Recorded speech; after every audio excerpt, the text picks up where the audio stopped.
So Pete, what are you doing this weekend? I am going trailblazing. What is trailblazing? Trailblaze is a brand new concept for trail runners like me. That sounds cool. What is it all about?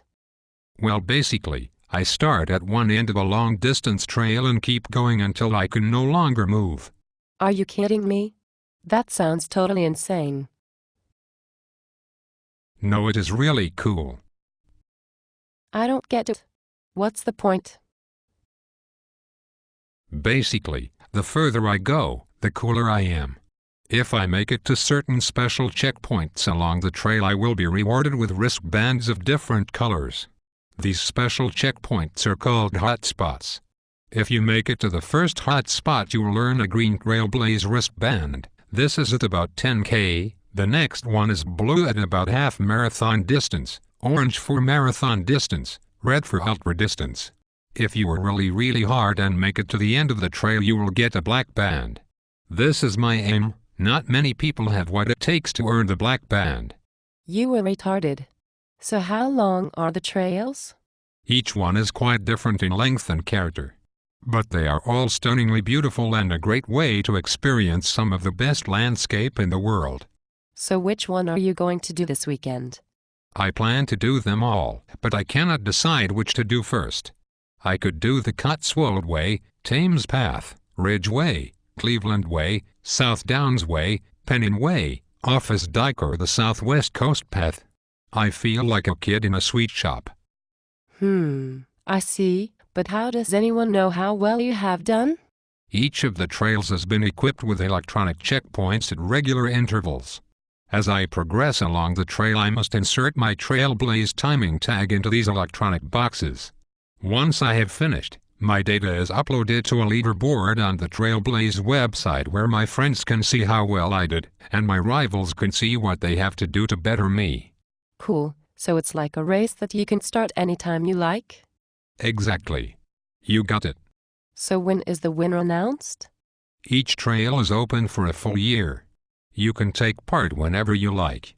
At the end of the 365-day period, the trail closes and prizes will be awarded. But not to the fastest runner. He or she just gets the prestige of holding the top position on the leaderboard. Okay, so who wins the prizes? Every time you make it to one of the hot spots, you are automatically entered into a prize draw for that particular spot. At the end of the year, a winner is selected at random. It could be the fastest or it could be the slowest. Everyone has an equal chance of winning. The further you get along the trail, the more prize draws you are entered into, and the smaller the number of people in each draw. So basically, the further you go, the better your chances of winning? Yes, exactly. The idea is to reward endurance, not speed, but don't get hung up on prizes. They are not very important, and the prize draws are just a bit of fun. Trail runners run for the love of it, not for prizes or money. It just isn't part of the culture of our sport. Okay, but what can you win? Heaps of cool stuff. Every hot spot has a pile of prizes up for grabs, usually a load of cool trail running kit. Sounds like a really neat concept if you enjoy running until your knees explode. The furthest I have ever run is a road half marathon, and that was hard enough. It is not just for long-distance runners.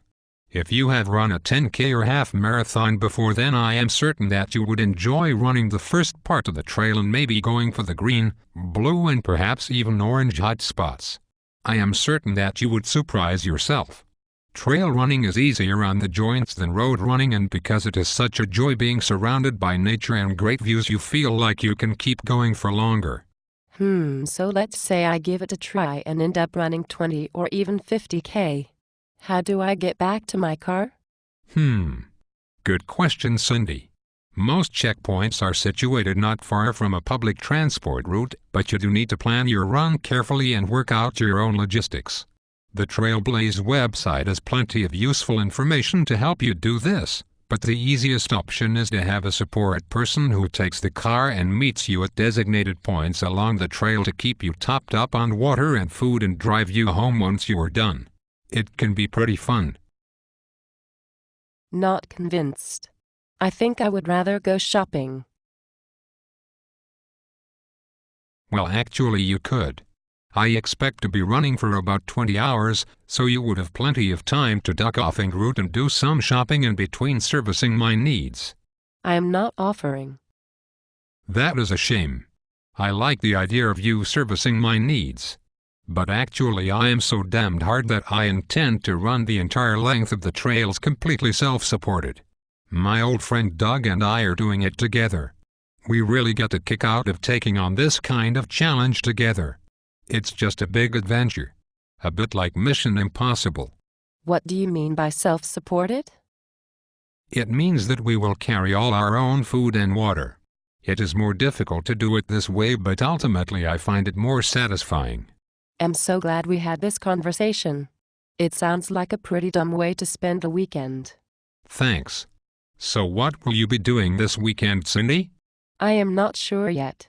On Saturday I will probably troll around a shopping mall spending money on crap I don't really need before staying out late and getting drunk with people who aren't really my friends. Sunday I will probably mostly be recovering from a hangover and watching reruns of Friends on TV while binge eating on takeaway pizza and ice cream. Cool. See you Monday.